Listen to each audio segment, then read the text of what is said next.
Salut? Tu fermes la porte? Oui, tu fermes toutes les portes. Ouais. J'attends qu'ils partent.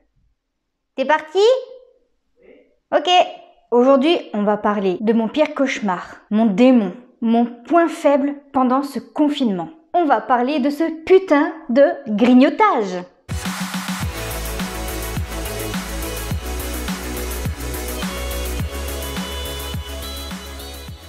La semaine dernière, j'ai posé une question sur mon compte Instagram Justine Zéphir.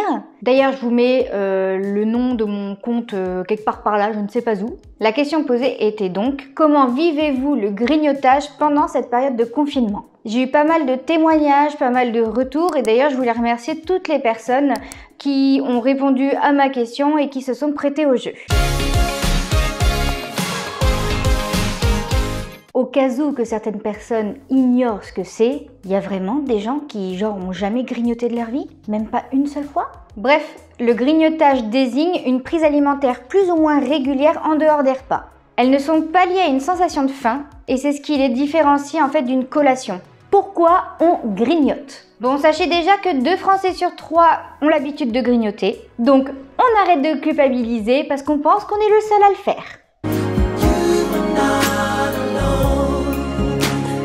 On grignote une grande partie du temps pour assouvir à des compulsions sucrées ou bien salées, dues à des perturbations de sérotonine. C'est quoi la sérotonine? Si je me trompe pas, la sérotonine, c'est un neuromédiateur essentiel du cerveau. Elle agit aussi bien sur l'humeur, sur le stress et également sur la régulation de la prise alimentaire. De ce fait, ce besoin de sucre est reconnaissable dans certaines situations. Le surpoids, les fringales, mais aussi la sensibilité au stress, à l'anxiété, l'ennui, la fatigue ou encore les syndromes prémenstruels.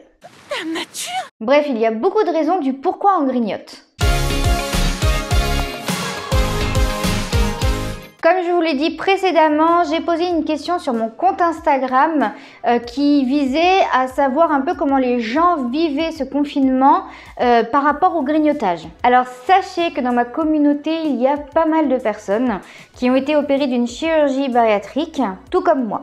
Pour rappel, au cas où que ce soit la première fois que tu tombes sur mon compte, j'ai été opérée il y a maintenant 1 an d'une chirurgie bariatrique qui était la sleeve. Et donc, le grignotage, pour beaucoup d'entre nous, c'est quelque chose qu'on connaît très bien. Donc, comme je vous le disais, sur Instagram, j'ai eu pas mal de retours. Et donc, j'ai eu pas mal de personnes qui arrivent à ne pas céder à la tentation, qui trouvent des solutions comme le sport, le thé ou tout simplement une boisson chaude. Ou alors, qui n'achètent rien de très tentant au supermarché. Bref, pas mal de solutions pour éviter d'être tenté. J'ai eu également pas mal de retours comme quoi c'est une situation et une période assez compliquée pour ne pas céder à la tentation. Vous allez me dire, ouais, mais t'as qu'à pas acheter des choses tentantes au supermarché. Quand on vit seul, effectivement, ça peut être une solution. Mais on peut également acheter des choses tentantes, mais les consommer avec modération. Modérer à quoi? Et en plus, beaucoup de personnes ne vivent pas seules. Vous savez, on vit avec ces petites choses qu'on appelle enfants ou encore compagnons. Donc à la maison, comme on ne vit pas seul, eh ben, il y a plein de choses qui peuvent être tentantes. Et en plus, sachez que quand on veut grignoter, on peut grignoter du sucré, du salé, du gras, enfin bref, tout ce qui peut nous passer sous la main. Alors je vais pas vous mentir, oui, je grignote. Je surtout grignote, mais je grignote surtout du sucré alors que de base je suis salée. Au début du confinement, j'avais pas mal d'occupations, je faisais mes petites créations de bijoux, je regardais Netflix, je faisais les montages vidéo des vidéos que j'avais tournées. Donc j'avais pas forcément le temps de m'ennuyer et pas forcément le temps de penser à grignoter. Mais depuis une semaine, je vous avoue que je grignote quasiment tous les jours. Bon, c'est pas à longueur de journée, mais je vous avoue, entre le déjeuner et la collation de 16h30, c'est là où j'ai tendance à m'ennuyer et à piquer un petit truc à manger. Alors déjà, premier point très important, ne culpabilisez pas. Arrêtez de culpabiliser si vous grignotez un peu. Comme d'habitude, ceci est mon avis, donc c'est mon vécu, c'est ce que mes médecins m'ont dit. Donc je disais, si vous grignotez depuis le début du confinement, sachez que vous n'avez pas un trouble du comportement alimentaire. La situation actuelle fait que ça peut arriver, et en plus à tout le monde. Et en plus, si vous culpabilisez, ça risque d'être encore pire. Pareil, si vous avez envie de grignoter, bon, je parle pas des énormes fringales à manger 7, 8 gâteaux, manger des grosses tartines de Nutella, etc., etc. Moi, je parle vraiment du petit grignotage, du fait de picorer en fait. Donc, si vous avez envie de grignoter, faites-le. Avec précaution et parcimonie, mais faites-le. Sinon, vous allez avoir encore plus envie et ce grignotage va passer à fringale. Et je vous avoue que j'en ai eu une hier. Je me suis empêchée de grignoter et au bout d'un moment j'en avais marre, j'avais pas pris de collation et je me suis enfilé 1, 2, 3 brioches, un verre de jus de fruits, une brique de chocolat au lait, enfin bref, voilà. Après, faut faire attention, faut pas que ce soit régulier. Moi par exemple, la semaine dernière, j'ai grignoté tous les après-midi et quand je me suis pesée, il y avait 1 kilo qui était arrivé. Et là, cette fois, pas par magie.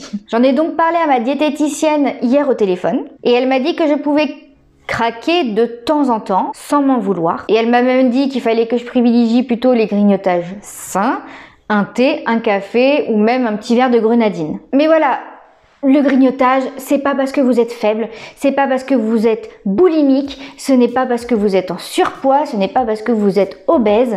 Le grignotage en ce moment, on va dire que c'est légitime. On est dans une période de stress, on est dans une période d'anxiété, une période d'ennui, même de doute. Et en plus, on est obligé de rester chez nous pour notre santé. Donc même si vous faites du sport le matin, une demi-heure à faire des abdos, des squats, etc., on peut pas se mouvoir comme d'habitude. Voilà, on n'a pas la marche, on n'a pas tout ça. Notre corps ne s'oxygène pas vraiment, sauf si vous avez un grand jardin. Et je vous avoue, je suis très jalouse. Mais voilà, c'est ce que je dis, ça peut être légitime comme situation. Donc ma diététicienne qui travaille à la Pitié-Salpêtrière et qui a beaucoup de patients, donc elle m'a dit qu'on était beaucoup à vivre mal ce grignotage et c'est donc elle qui m'a dit qu'il fallait pas s'en vouloir, que c'était des choses qui pouvaient arriver, que c'était légitime et que de toute façon, voilà, c'était comme ça. Donc pour ceux qui grignotent et qui s'en veulent, si possible, trouvez une occupation. Faites du tri, faites du ménage, faites du rangement, des travaux manuels. Et si l'envie de grignoter est plus forte que tout, faites-le. Essayez de grignoter donc des aliments sains. Moi par exemple, j'aime bien le popcorn nature, mais également les petits bâtonnets de légumes. Alors le pain fromage, pour moi, c'est pas forcément, voilà, après c'est mon avis, le pain fromage, c'est pas forcément la chose la plus saine. Mais après voilà, il peut y avoir un smoothie, il peut y avoir, enfin bref, il y a beaucoup d'alternatives. Je vous dis ça, mais moi j'aime bien ma petite brioche quand je grignote. Hein.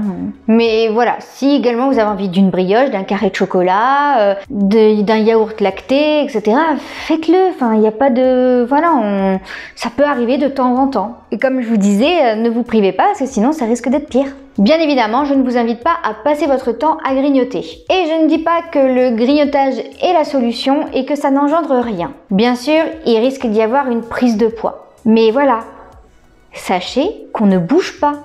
Notre corps n'a pas la même activité physique que d'habitude. Donc, laissez-vous une chance.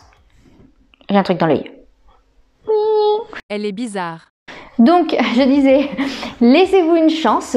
Dites-vous que ça peut arriver. Et que oui, l'aiguille de la balance risque de bouger, mais qu'après cette période inédite et sédentaire, nous allons reprendre le cours de notre vie et notre activité physique. D'ailleurs, je pensais pas dire ça un jour, mais la salle de sport me manque.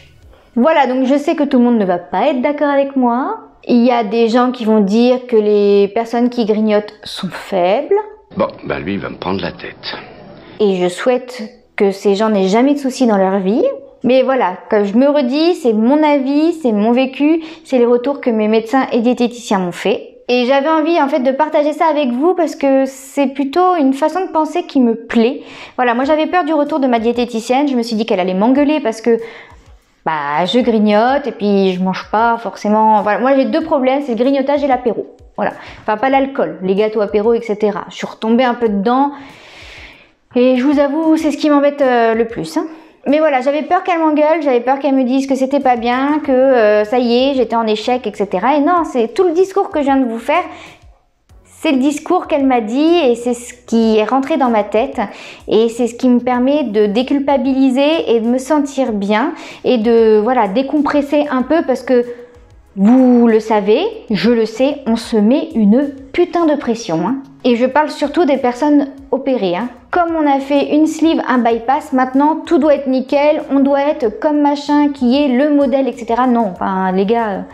arrêtez quoi, c'est votre vie, c'est votre chemin et si vous grignotez, c'est pas grave, demain ça ira mieux ou dans un mois ça ira mieux, mais voilà, faites votre bout de chemin, dites-vous que c'est votre vie et si vous avez envie, faites-le parce que sinon ça risque d'être pire et en plus ça risque de jouer sur le moral. Je sais pas pourquoi je fais un pas de danse en même temps. Donc je vous souhaite beaucoup de courage encore pendant cette période de confinement. On est encore enfermé pendant je ne sais pas combien de temps. Déjà là c'est je crois encore un mois minimum. Et surtout n'hésitez pas à venir sur Instagram pour qu'on puisse parler ensemble donc du grignotage ou même d'autres choses. Et également n'hésitez pas à me laisser un commentaire si vous souhaitez que l'on parle ensemble du grignotage et également des autres sujets aussi. Je vous embrasse, je vous dis à bientôt pour une prochaine vidéo et je pense que ce sera soit une vidéo sur mes passions, soit sinon ce sera une vidéo sur les 1 an post-op de ma sleeve.